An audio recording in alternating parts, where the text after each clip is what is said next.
Hello everyone, नमस्कार आप सभी लोगों को एंड हैप्पी नवरात्रि। कैसे हैं आप लोग? आज तो मुझे लगता है कि बहुत सारे लोगों का फास्ट होगा, क्योंकि ये जो नवरात्रि का फेस्टिवल है इसमें कुछ लोग 9 डे का फास्ट रखते हैं, कुछ लोग जो है फर्स्ट एंड लास्ट तो रखते ही हैं, मैक्सिमम लोग रखते हैं। तो आप सभी को मेरी तरफ से नवरात्रि। लेकिन जो लोग प्रेग्नेंट हैं वो लोग अपना विशेष ध्यान रखते हुए थोड़ा सा व्रत रखेंगे। जैसा कि मैंने पहले ही बताया है, बहुत hard and fast rule follow नहीं करेंगे, थोड़ा सा फ्लेक्सिबल होकर चलेंगे तो आराम से रह लेंगे। बात करने वाले हैं आज हम सेकेंड ट्राइमेस्टर के बारे में। तो आपको कॉन्ग्रेचुलेशंस कि आपने फर्स्ट जो ट्राइमेस्टर है, यानी कि पहला जो 3 महीना है अपनी प्रेगनेंसी का, वो सेफली आपने उसको पार कर लिया है।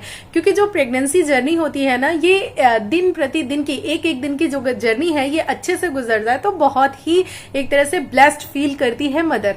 तो पहली आपकी जो ट्राइमेस्टर है वो बीत चुका है, तो सेकेंड ट्राइमेस्टर तो आराम से निकल जाएगा। क्योंकि सेकेंड ट्राइमेस्टर को हनीमून ट्राइमेस्टर, हनीमून पीरियड कहा जाता है, क्योंकि ये काफी स्मूथ होता है कंपैरेटिवली अगर बात किया जाए first trimester and third trimester के। जो अप्स एंड डाउन्स अभी तक आपके हार्मोन्स में आ रहे थे वो अब लगभग जो है वो स्टेबल हो जाएंगे। तो काफी सारी जो आपकी प्रॉब्लम्स थी जो आप फर्स्ट ट्राइमेस्टर में देख रहे थे, यानी नोजिया, वॉमिटिंग या फिर खाने से जो स्मेल है, ये काफी सारे लोगों की लगभग 70 to 80% लोगों की चली जाती है। कुछ ही लोगों में ये प्रॉब्लम रह जाती है, तो उसको कैसे टैकल करना है, क्या करना है, सब कुछ मैं आपको डिटेल दूंगी। तो फिलहाल अभी हम बात करते हैं कि इस वीडियो में हम पहले बात करेंगे कि जो आपका बेबी है उसमें क्या क्या डेवलपमेंट हो गया है, क्या आप एक्सपेक्ट कर सकते हो अपने बेबी से, एंड आपको इस समय कौन कौन सा स्कैन करवाना है, कौन कौन सी अपना जिसे बोलते हैं कि टेस्ट करवाना है, उसके बारे में भी बात करेंगे। एंड इस ट्राइमेस्टर में सबसे जरूरी चीज जो है वो ये है कि आपकी जो विटामिन एंड मिनरल्स की जो रिक्वायरमेंट है वो थोड़ी सी और ज्यादा बढ़ गई है, तो उस पर भी बात करेंगे कि कौन कौन से विटामिन एंड मिनरल्स आपको लेने हैं।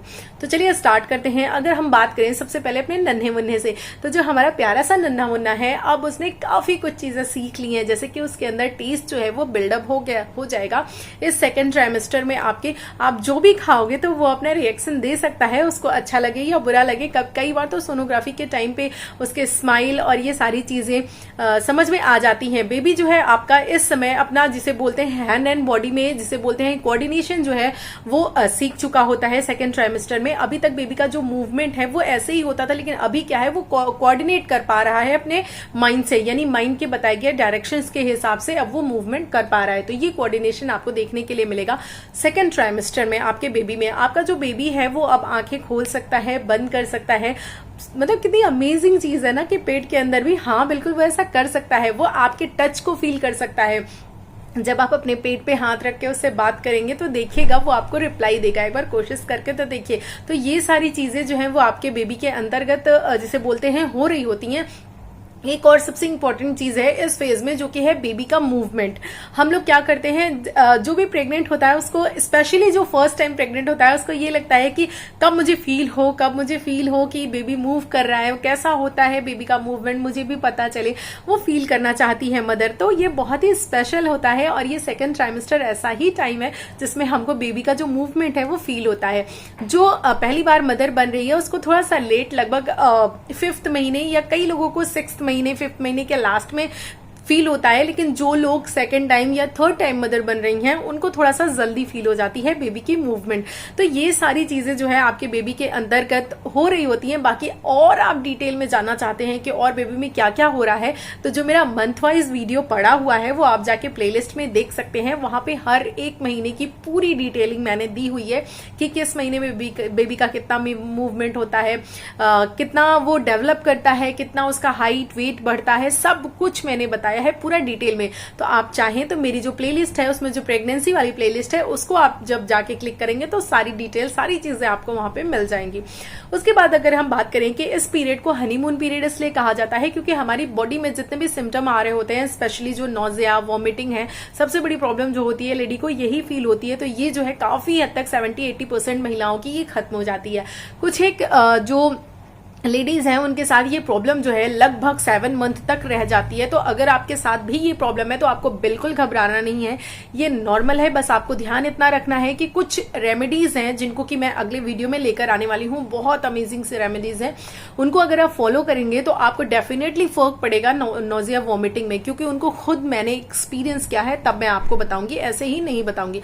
तो वो सारी चीजें जो है बाकी सारे काफी लोगों की तो वो अपने आप सॉल्व हो गई होंगी। टेस्ट वाली जो प्रॉब्लम थी वो भी काफी हद तक जो है वो खत्म हो जाती है। इस समय जो प्रॉब्लम होना थोड़ी सी स्टार्ट होती है वो ये होती है कि पैरों में जो है वो स्वेलिंग आने लगती है, पैरों में पेन होने लगता है। तो उसके लिए आप क्या कर सकते हो, एक डॉक्टर स्लीपर आता है, आप जाकर मांगोगे स्लीपर की शॉप पे तो वो आराम से आपको दे देंगे। वो थोड़ा सा स्पॉन्जी टाइप का होता है, वो अगर आप यूज करते हो, पहनते हो तो बिलीव मी आपको बहुत रिलैक्स फील होगा, बहुत आराम फील होगा आपको। अब मैं तो बताऊं, मैं जो है, मैं एंड मेरी मदर, हम दोनों लोग क्या करते हैं, उसको रेगुलरली वही स्लीपर यूज करते हैं, क्योंकि वो काफी ज्यादा हेल्प करता है।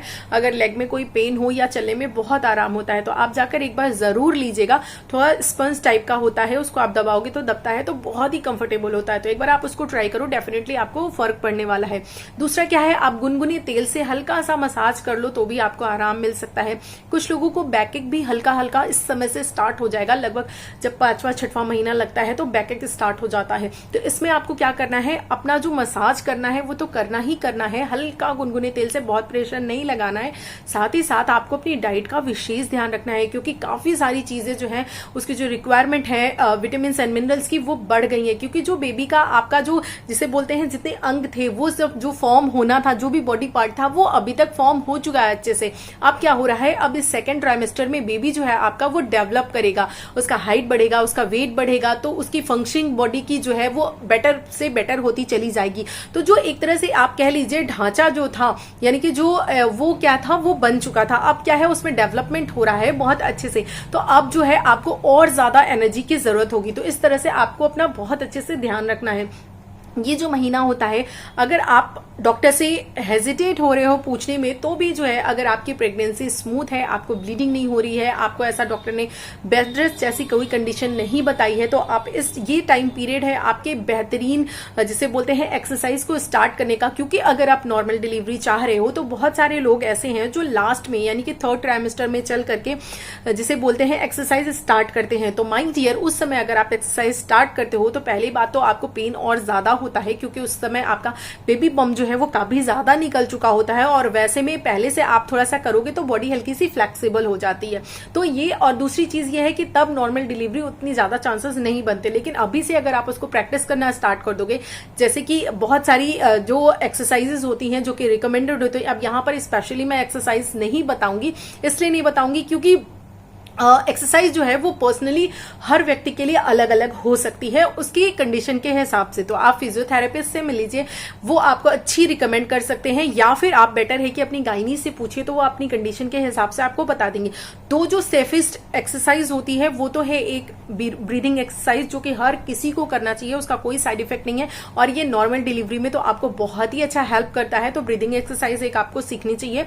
दूसरी चीज आपको ये सीखना चाहिए कि आपको जो है ब्रीदिंग एक्सरसाइज भी नॉर्मली जैसे इनहेल एक्सेल ऐसे नहीं, उसमें कुछ जिसे बोलते हैं टेक्निक से वो सिखाते हैं, जो कि आपको हेल्प करता है बेबी को पुश करने में जब आप नॉर्मल डिलीवरी करते हो, तो वो आपको सीखना है। दूसरा आपको जो है वो वॉकिंग करनी है, जेंटल वॉक डेफिनेटली आपको करना है। खाने के बाद तुरंत आपको जिसे बोलते हैं सो नहीं जाना, हल्का सा आपको जेंटल वॉक करते रहना है।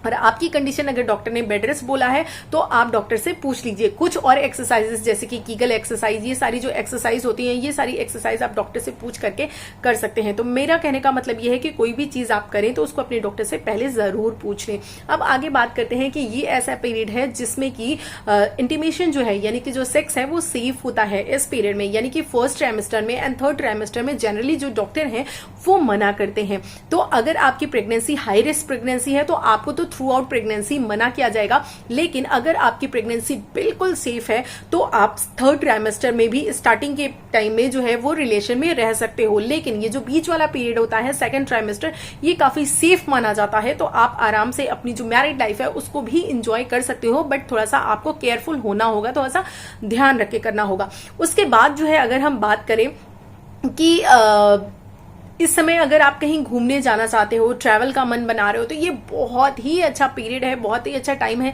कि आप आउटिंग के लिए जा सकते हो। बस अगेन मैं वही चीज कहूंगी कि आपको बहुत ज्यादा जोशो खरोश में नहीं आ जाना है, थोड़ा सा अपना ध्यान रखते हुए पेशेंस के साथ जो भी चीज करनी है वो बहुत ध्यान से करना है। आपको घूमने जाना है तो बहुत ध्यान से जाना है।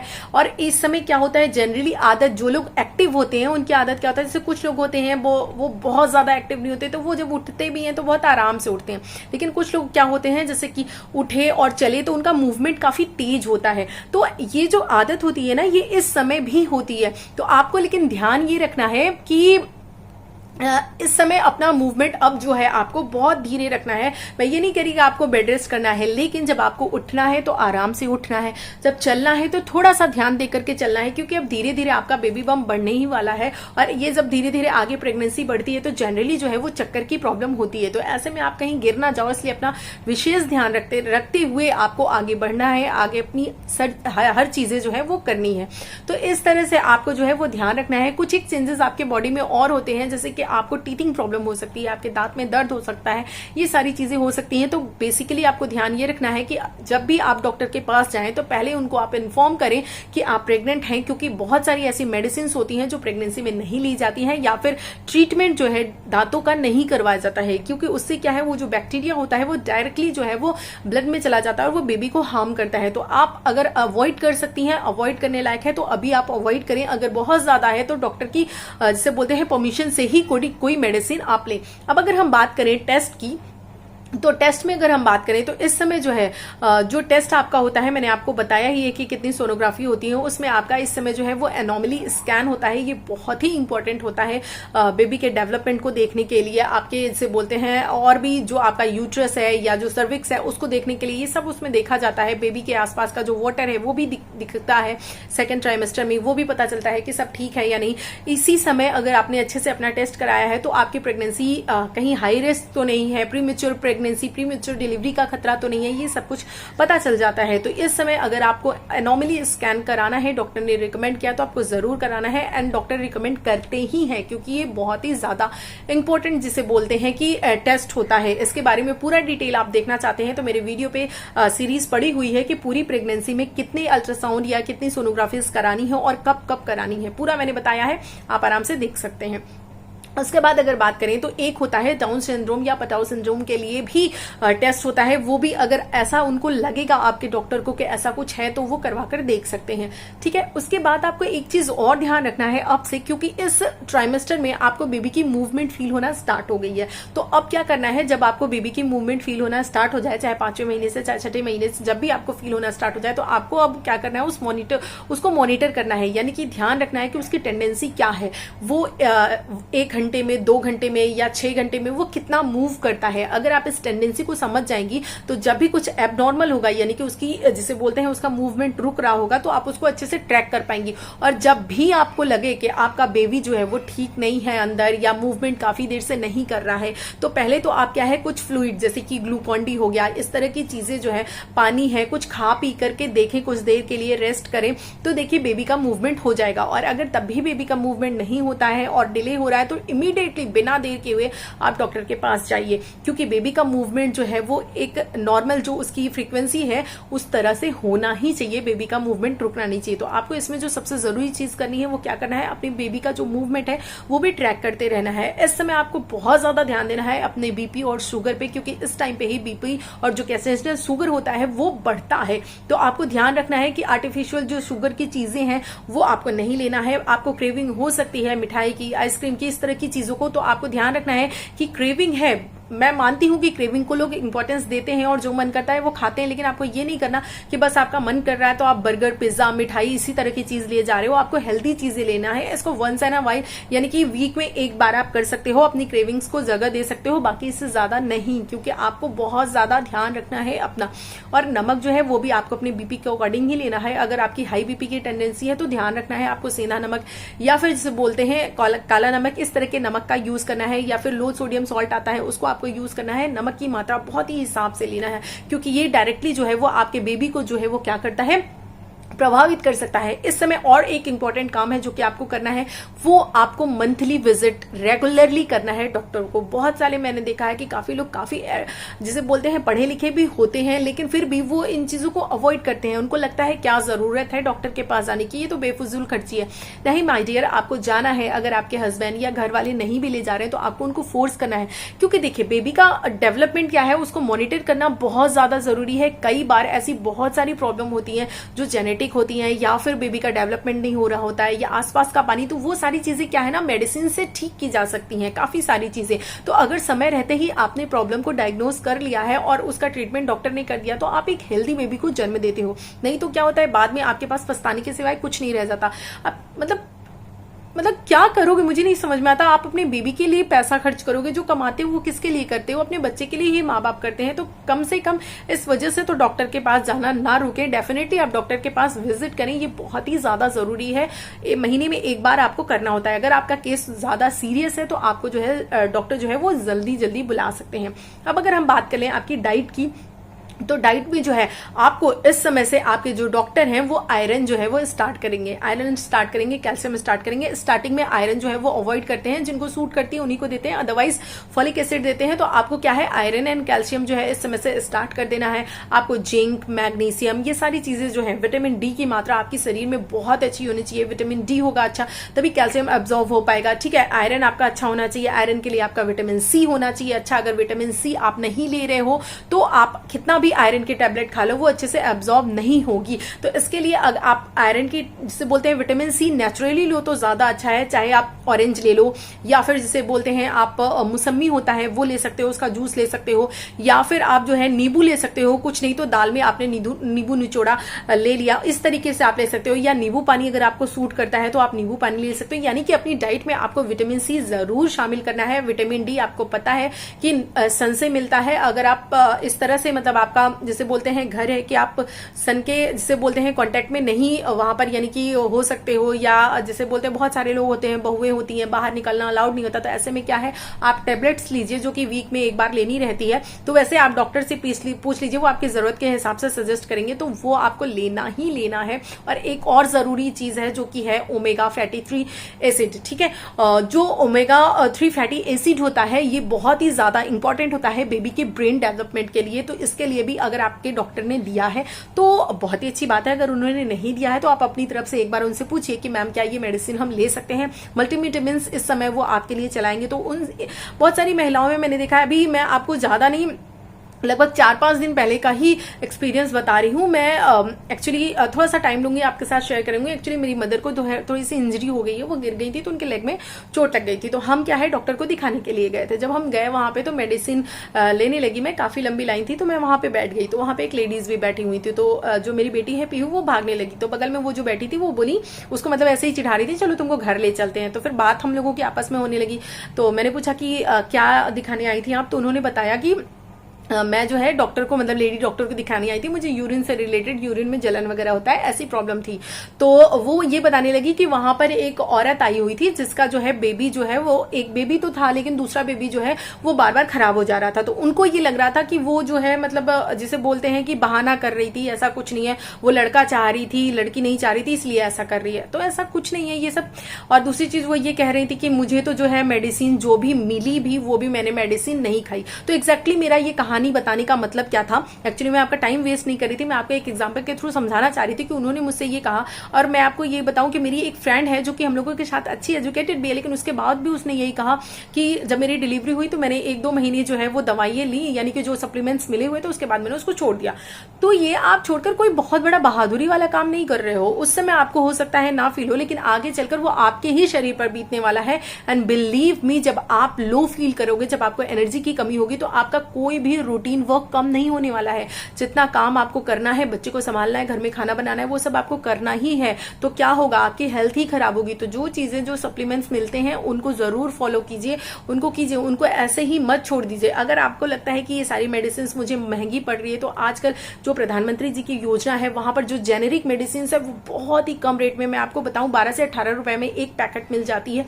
आराम से आप उसको 15 दिन खा सकते हो। तो आप वहां से ले लीजिए मल्टीविटामिन। अगर आपको नहीं महंगी अफोर्ड अफोर्ड कर पा रहे हो, लेकिन आपको लेना है ये सारी चीजें। आपको मतलब मल्टीविटामिन्स का रोल आपको भूलना नहीं है, ये आपके बेबी के डेवलपमेंट के लिए बहुत ज्यादा इंपॉर्टेंट होता है एंड आफ्टर ऑल आपकी बॉडी के लिए भी, क्योंकि बेबी को जो कैल्शियम चाहिए, जो चीजें चाहिए वो तो आपकी बॉडी से वो एब्जॉर्व कर ही लेगा आपका बच्चा, लेकिन फाइनली क्या है, कमी जो है वो आपके अंदर आ जाएगी और आप वो लेने के बाद भी उसको पूरा नहीं पड़ रहा है तो फिर उसके अंदर भी कमी आ जाएगी। तो इसलिए अपना बहुत ज्यादा आपको ध्यान रखना है, जो भी सप्लीमेंट्स आपको दिए गए हैं वो आपको लेना है। दूध में जो है मैंने आपको बताया है कि इस समय डॉक्टर जो है अगर आप बोलोगे तो प्रोटीन पाउडर कुछ मिक्स करके देते हैं पीने के लिए, तो वो भी आप उनको पूछ सकते हो। तो अपना प्रोटीन इंटेक आपको बहुत अच्छा रखना है, कैल्शियम, विटामिन डी ये आपको बहुत अच्छा रखना है, आयरन बहुत अच्छा रखना है, ओमेगा 3 फैटी एसिड आपको बहुत अच्छा लेना है, यानी कि सप्लीमेंट्स पे आपको बहुत अच्छा काम करना है। एक और चीज के बारे में बात करूंगी, बहुत सारे लोगों में ये जिसे बोलते हैं मिथ है कि बहुत सारे लोगों का चौक होता है, नहीं है जिससे बच्चे पढ़ते हैं, वो चौक या फिर मिट्टी का जो दिया वगैरह होता है या जिसे बोलते हैं ये सब खाने का, मिट्टी वगैरह खाने का बहुत मन करता है, तो उनको लगता है ये नेचुरल है। नहीं, वो नेचुरल नहीं होता। जब हमारे अंदर हीमोग्लोबिन की कमी होती है, यानी कि एचबी हमारा आयरन जो है कम होता है, तो हमको ये सब खाने का मन करता है। तो एक बार जरूर आप अपना हीमोग्लोबिन टेस्ट करवाइए। आपका हीमोग्लोबिन अगर 12 से कम है तो फिर आपको प्रॉब्लम है। आप जो अपना आयरन का जिसे बोलते हैं नेचुरल चीजें भी बढ़ाइए एंड जो आपका डॉक्टर मेडिसिन दे रहे हैं वो भी आप लीजिए नेचुरली। आप अपने अंदर खाने में, डाइट में जो भी चीजें शामिल कर सकते हैं आयरन की, वो शामिल कीजिए। उसके लिए मैं डिटेल वीडियो बता दूंगी। यहाँ पर अगर बताने लगी तो बहुत लंबा वीडियो हो जाएगा, फिर आप लोग गुस्सा करोगे। मैं नहीं चाहती कि आप लोग गुस्सा करो, है ना। वैसे मुझे पता है आप लोग गुस्सा नहीं करते हो, आप लोग मुझे बहुत प्यार करते हो, तभी तो आप लोग मुझे मतलब सच में मुझे जब मैंने ये चैनल स्टार्ट किया था ना, तो मुझे नहीं एक्सपेक्ट था सच में कि इतना ज्यादा मुझे प्यार मिलेगा। ये तो था मुझे कि नहीं ठीक है, क्योंकि मैं कोई भी चीज जब आप पैशन से करते हो ना तो वो चीज वर्क करती है। चाहे कोई भी, आप खाना बनाओ, पढ़ाई करो, कुछ भी करो, अगर वो आपका पैशन है तो उसमें आपको मजा आता है और उसका रिजल्ट भी आपको मिलता है। लेकिन ये मेरा पैशन तो था, मुझे अच्छा लगता था कि मैं अपने जो एक्सपीरियंस है उनको शेयर करूं ताकि उससे लोग बेनिफिट उठा सके, लेकिन मुझे नहीं पता था कि आप लोग मुझे इतना प्यार दोगे। एंड यार थैंक यू सो मच। मैं कितना भी थैंक यू बोलूं वो सच में कम है, स्पेशली आप लोगों के लिए, क्योंकि आप लोग मेरे इनिशियल फैमिली मेंबर हो, इनिशियल सब्सक्राइबर हो। आप लोगों ने ही विश्वास दिलाया है तो मैं आज यहाँ तक पहुंची हूँ, और आप लोगों का साथ रहा, विश्वास रहा, तो आगे बहुत आगे तक ये सफर जाएगा। तो बस ऐसे ही अपना साथ बनाए रखिएगा, और जैसे मैंने कहा है अपने टेस्ट जरूर करवाइएगा, अपने बेबी का मूवमेंट ट्रैक कीजिएगा। एंड जिसे बोलते हैं कि एक तरह से आपको ये कहूं कि जो भी मैंने विटामिन एंड मिनरल्स की लिस्ट आपको प्रोवाइड कराई है वो आपको पक्का करना ही करना है, ठीक है। तो इन सारी चीजों का आपको बहुत अच्छे से ध्यान रखना है। अब वीडियो को करते हैं एंड, लेकिन एक चीज और बता दूं कि इस ट्राइमेस्टर में जो है जनरली काफी लोगों के साथ ये भी प्रॉब्लम हो जाती है कि उनके नोज से जो है, नोज में प्रॉब्लम हो जाती है, नोज से ब्लड वगैरह आने लगता है। तो इसके लिए आप डॉक्टर को जो है वो जिसे बोलते हैं उनसे बात कर सकते हो। Last but not the list, अगर आपने अभी तक स्टार्ट नहीं किया है तो अब से आप अपना ब्रेस्ट केयर एंड अपना स्टमक केयर स्टार्ट कर दीजिए, यानी कि उसको बहुत अच्छे से हाइड्रेट रखिए, बहुत अच्छे से मॉइस्चराइज रखिए।